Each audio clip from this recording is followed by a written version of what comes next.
Regeneration Community Services does more housing for people with severe mental health illnesses and separate housing for people with addictions and mental health illnesses, and also does residential and intensive case management programs. And our quality improvement project is focused on our addictions program, which is supportive housing for people with problematic substance use, and it's based on the harm reduction and housing first models. And I still see the CMHA Niagara PowerPoint on my laptop. Hello? Hi, Anton. We're just trying to get the okay. both computers up. I'll keep going. Okay. And yeah, so initially when we started brainstorming and thinking how to apply the quality improvement to the addictions housing program, we realized that there was an issue with consistently vacant units, and out of that, when we looked more into historical data, we realized that only quarter of all clients who went through intake and signed leases and were housed with us stayed, only 26% stayed housed for the period of 4 years or more, and the rest left the housing primarily to being evicted or being facing some legal issues or not being able to pay for housing because of not following through with their financial commitments. And the housing, the model of the housing is basically independent housing, where the person signs a lease, and majority of people, they are on ODSP and sign the direct deposit with the ODSP, and it's right now $497, and the rest is paid through the subsidy by Regen to the building owner. So it's the next slide, please.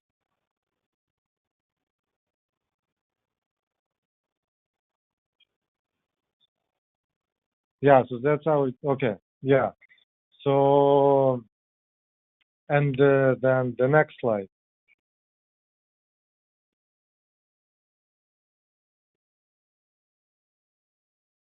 Anton, we have just a little bit of a delay because of our internet connection. Okay. So in the next slide, we will be talking about problem statement. Two sides of the same coin. Yeah, problem statement and aim statement. So our Here we go. problem statement was that basically most, as I said, that the people we went in our resources and the program capacity, we weren't equipped to manage the level of the problematic behaviors that a lot of our tenants were presenting with. And through not having capacity to manage that behavior and to house this volume of that behavior, because of that, this amount of 76% of people were leaving the housing. And the aim statement out of that was to increase the number of supportive housing problem with problematic substance use tenants to maintain their housing for 4 or more years to 30% by December 31st, 2019. And that aim, we decided as the addictions program, we have several buildings in the city of Toronto, but because the building located at 1059 Western Road, which is an apartment building with roughly 26 apartments, but all of these 26 apartments, Regen have a head lease.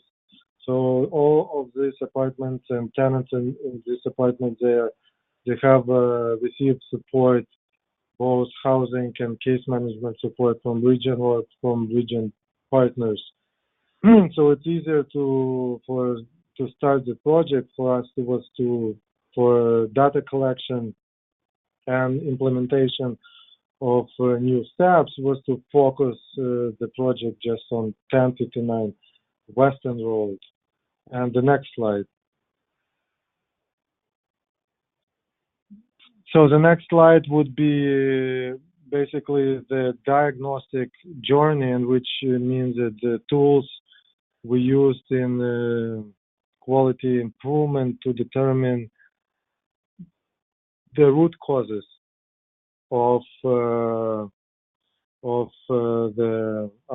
problem statement, and we went through brain writing, fishbone diagram, Pareto chart, which was completed by Regeneration Community Services staff and also by partner agency staff. We partner with Breakaway Community Services and the program of St. Stephen's Community House, which is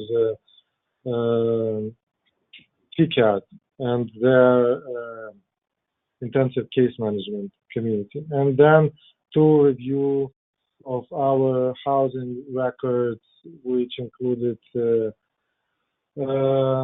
and forms N9s and N11 signed by the tenants to voluntarily leave the housing, and also the KC forms and incident reports. So, and the next slide.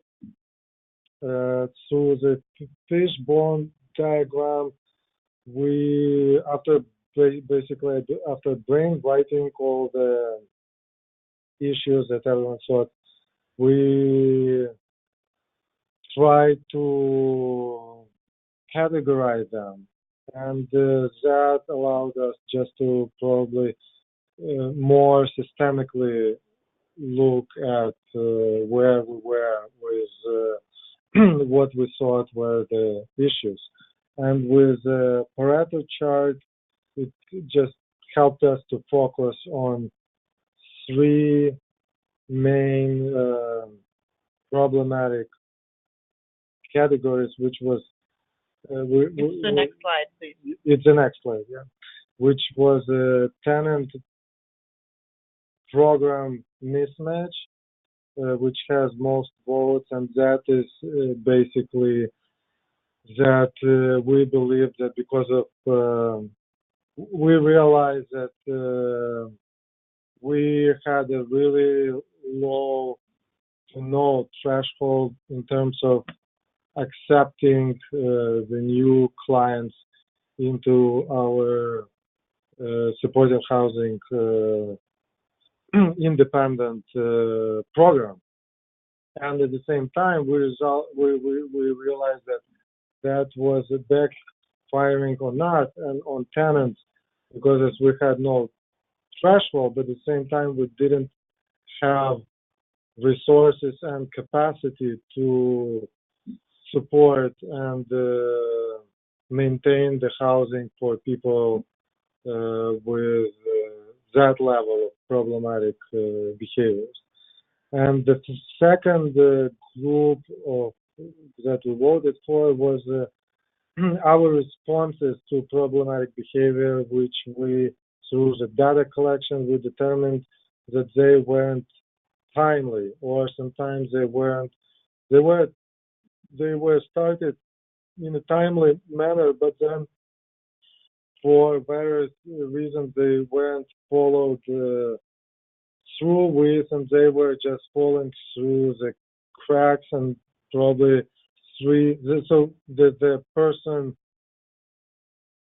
who that from who that problematic behavior was coming from and that was creating concern, they weren't approached in a structured and a systemic way in terms of how that there is this problematic behavior and how to correct this problematic behavior, and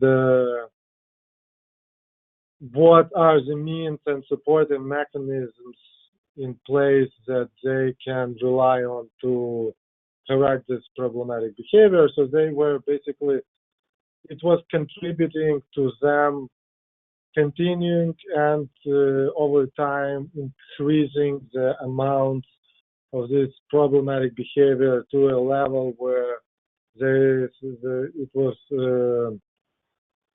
resulting into severe property damage or assault or like arrest on property for assault, where they weren't able to come back to the building for bail conditions, or they weren't just feeling safe to come back. So, and the third one was a problematic behavior, guest activity, etc. So it's only the third one was considered the sole sort of responsibility of the tenant and the magnitude of their behavior. And then the partner agency did the same chart, and we also, it's the next slide. So their responses varied a little from our responses, and their view was that the most of the issues was in location. The landlord-owner issues is mostly landlord and owner not responding to building concerns, and probably landlord-owner not communicating appropriately with tenants and sometimes contributing to some disagreements and escalations of conflicts. And also the third was this problematic guest and client activity and unmet needs, which we saw that unmet needs, including mental health and addictions and same problematic behavior, was correlating with our ideas that about the program capacity not being able to fulfill this level of problematic behavior. And the next slide out of it is when we check the quantitative data and our housing records, which named the problematic behavior and for people leaving the program prematurely, basically, and it was an appropriate fit here, which is the level of support within the programs that we were able to offer wasn't matching the needs of the client that we were intaking into our program. And then it was a problematic behavior, and a lot of people died due to overdoses inside our housing, and a lot of people weren't able to come back to return to their housing for legal involvement, and that meant mostly they signed N11 or N9 for a bail condition that prevented them from returning to the housing. And that's through that, and that's the next slide. We landed with root causes. which the first one was tenant-program mismatch, the problematic behavior, and the program responses to problematic behavior. And again, that is that is Next slide. no, that is so that is coming from our problem statement, where only quarter of all people who we took over 4 years period of time, they stayed housed. And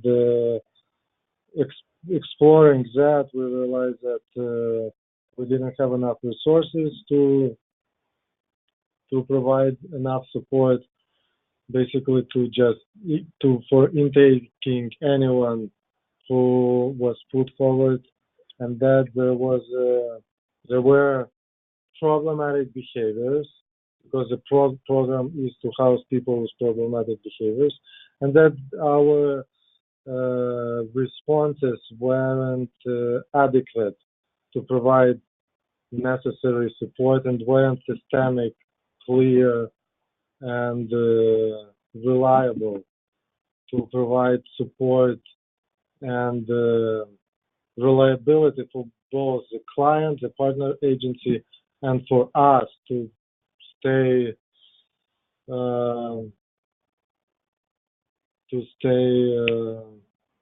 consistent with how we approach seeing and how we approach, what kind of support mechanisms do we have when we start working with our new tenant. So, and through that, we developed the change ideas, and we had 3 change ideas, and that's Next slide. the slide after the next. So we would skip the one back. Yeah. No, the one after that. That's 2. No, it's we go back. Sorry about that. And back. Okay, for some reason I don't have it here. It doesn't match our slide. It's okay. Yeah, so that's fine. So let's go to the next slide. Sorry about that. That's our confusion. So that slide shows the chart for outcome and balancing measures with how many incidents. So basically, through that slide, we figured out that most of the problematic behaviors are falling on summer months, when people within the housing, they are more comfortable getting together, and they travel inside and outside of the building. There is basically naturally there is more activity, and also that the second period is around Christmas holidays, that people feel festive, and with this festivity and celebration and partying, people engage in a lot of activities that bring about some level, highlight the level of disturbance and problematic behaviors. And the next slide is that we realize that we need to change our intake procedure and to make it systemic and formalized and clear for our partner agencies in terms of expectations, and also clear for clients in terms of expectations that a process, and if this process would entail the collection of information to ensure that prospective clients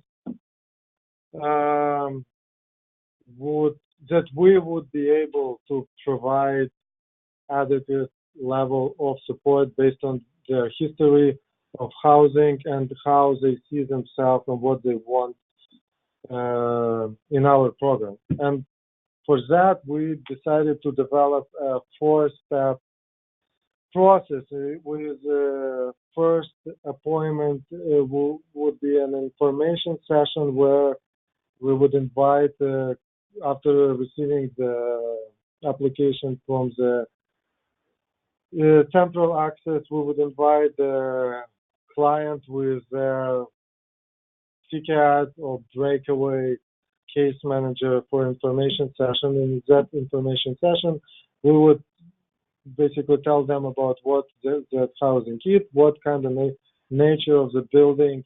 We have vacancies that it's mostly, for talking about 1059 Bond Road, it's an active environment where people use, and there is activity in the building, and whether they're comfortable or not about that, and that we would ask them for the second appointment next week from now. We would ask them, with the support of the case management, to prepare some information in terms of about the previous housing history, and ask for some, I think, 3 referrals, if possible, to confirm that history, and also let them know that in that second appointment we will be going through more detailed assessment and asking questions and talking in more detail and collecting more information to make a mutual decision where they would be able to figure out whether they want to be in that program, and if they want that program, and if they are willing to like, if there is a program and engagement piece and interaction piece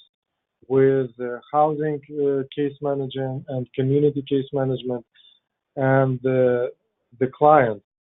And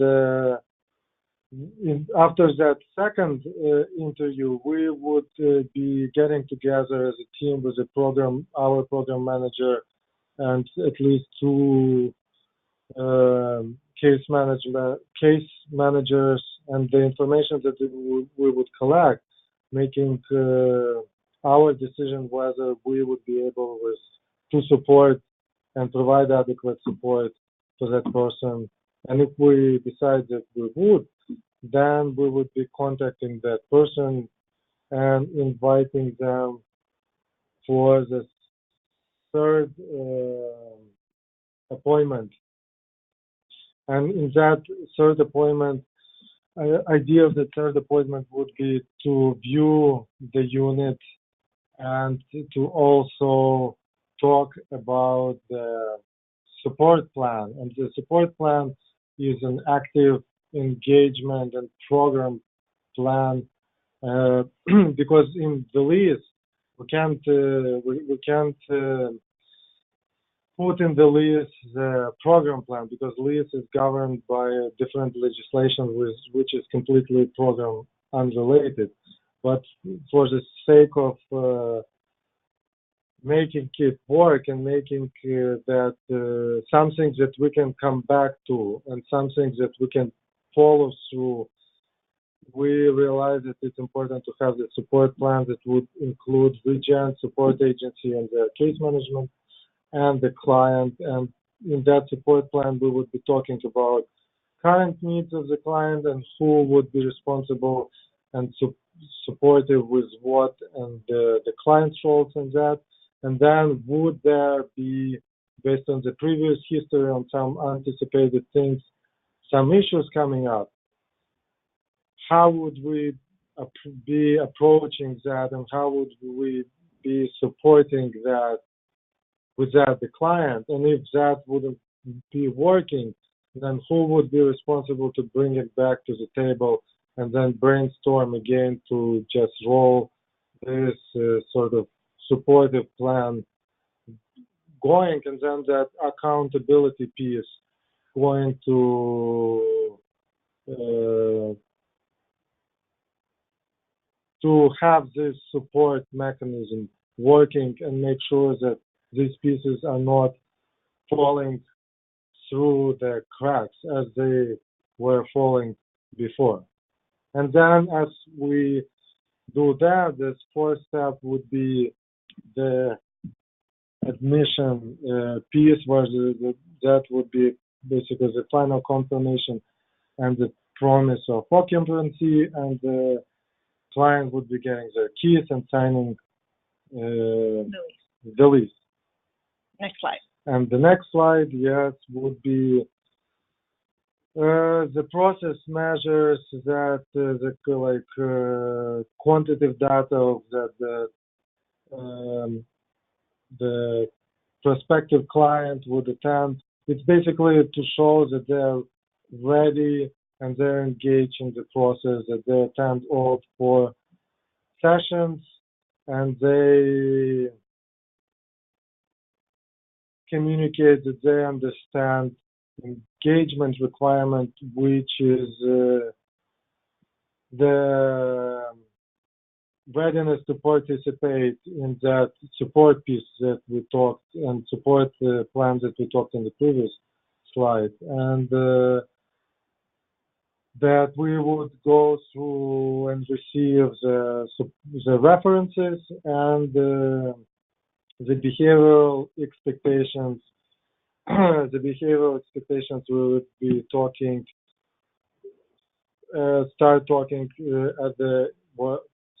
at our first meeting, and then basically just going into more detail and highlighting it through the whole process, like basically 3 meetings, finishing up with signing the support plan. And the next change idea, which is, yeah, thank you, the next slide. And I briefly talked about that. And the support plan is, besides just being support plan, it's also just a piece of paper which names people on that support plan. And that we figured out is necessary because when we were looking into our quantitative and our agency data with incident reports and our KC, which is our data collection for client worker interaction record, we figured out that a lot of times the incidents, they were communicated, but then there was no communication about follow-up or any quantitative resolution, that there was no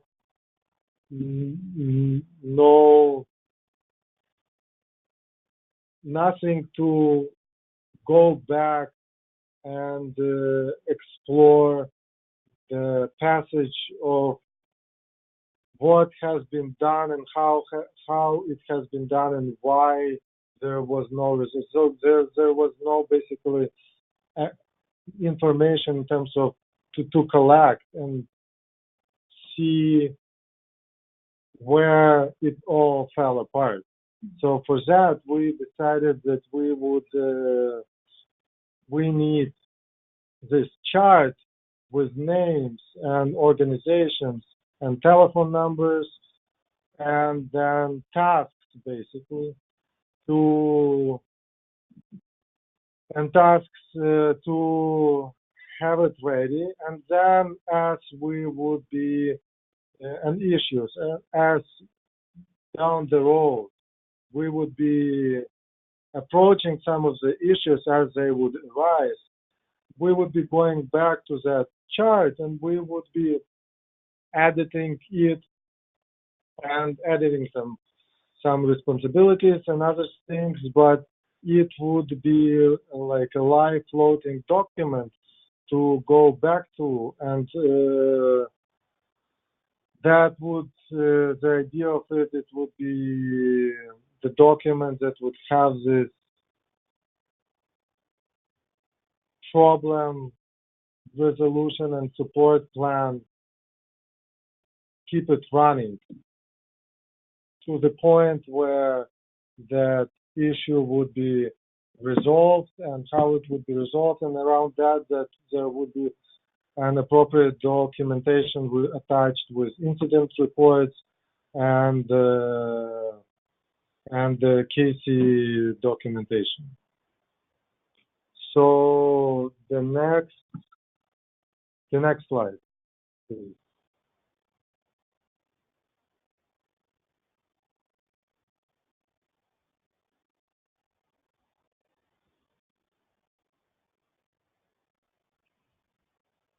We're not receiving. Okay. So that would be just a process measure that we would track that with every new intake for now at 1059 one volt, we would be receiving the support plan would be attached to that new intake. And the next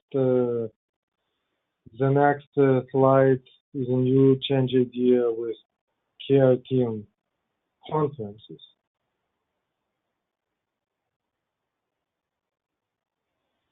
So so that is a response I like to handle and to make again for our accountability piece, to respond to problematic behaviors promptly and adequately,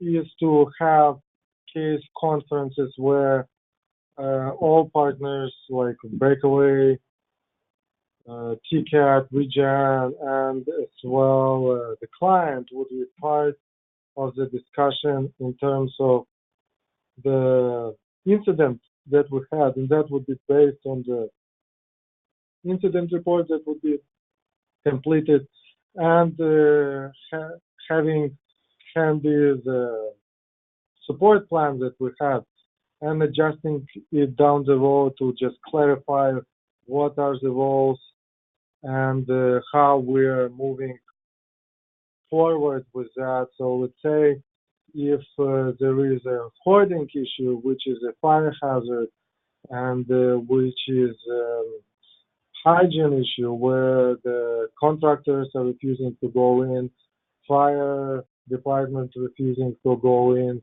there were some fire calls, and it's basically unworkable unit and potentially it threatens the client with eviction. We would have a case conference where we would identify what is the role of SHIPSU program in that, and the SHIPSU program, let's say, would be contracting external agency and to do the clearance of the unit, where the client would agree and sign off that they would be taking active part in working with contractor to clear the unit, and the partner agency would be facilitating, let's say, peers after the unit was cleared, that the peers would be coming and working actively inside the unit, like let's say on the weekly basis, with that tenant for life skills to foster the set of life skills, and in a way that they would be just proactively engage the client into decluttering the unit before it gets super cluttered and becomes an issue again. And then if that would not be effectively implemented, then we would be going back and having another case conference and brainstorming on why is it not working and what we adjust and do in order to make it working. And then the next slide.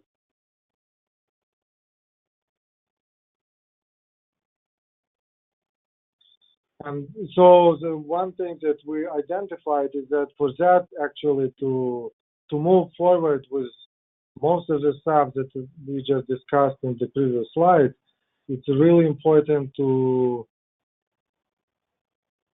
be mindful that we do it in a really proactive way and we don't wait for a long time. And we need to measure how many days we have before we have this meeting, and then how many days we have before something is actually set up and before the mission is accomplished. And in that way, we can, by measuring that, we hope to identify and to identify that, or to just basically prove that the more proactive we are with that and the less we put it in a long box, the more effective we are with providing more effective support, and the more people retain their housing and develop better life skills. Yeah. And then the next slide.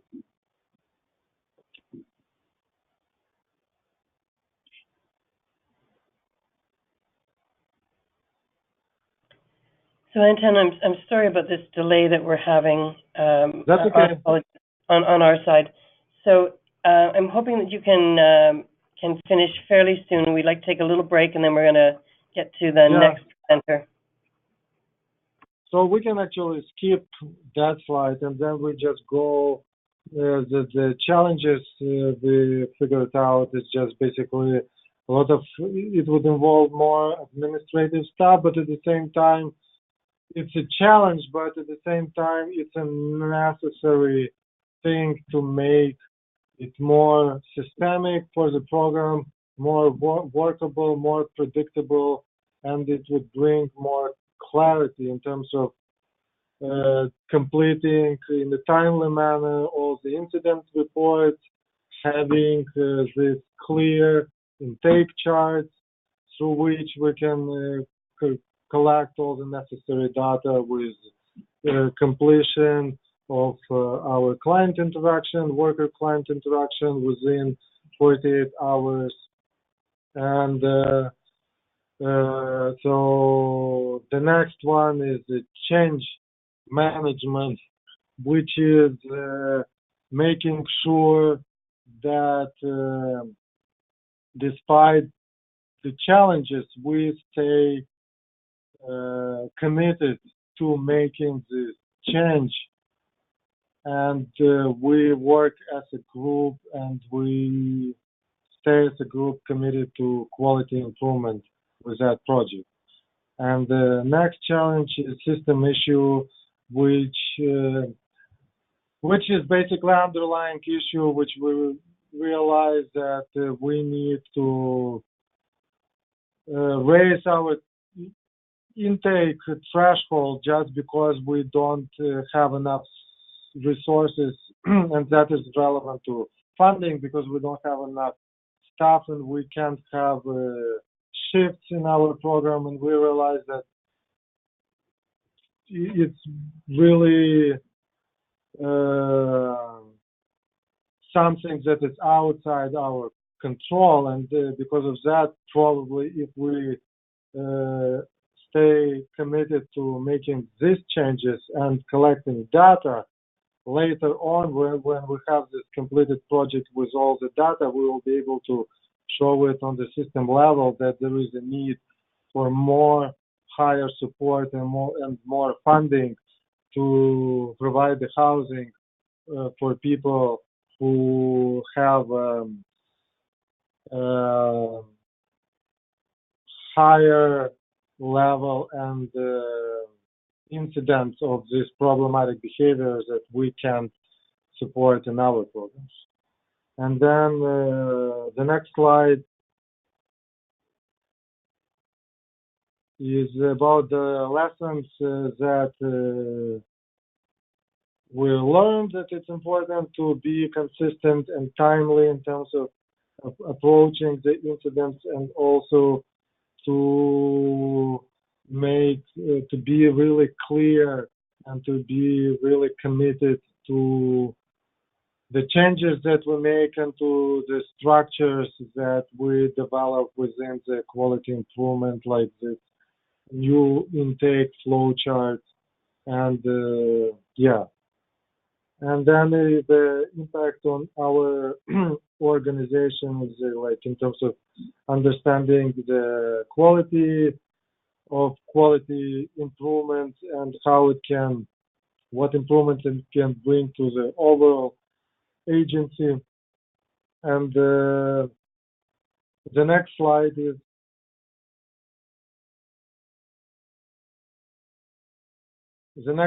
about our next step, that we will continue to roll out changes and roll out what we talked about in the few previous slides for the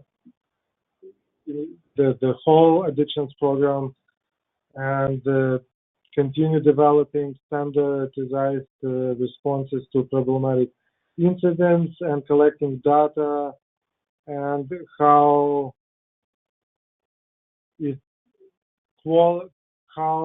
quantitatively it affects the changes, and our responses, how they quantitatively affect the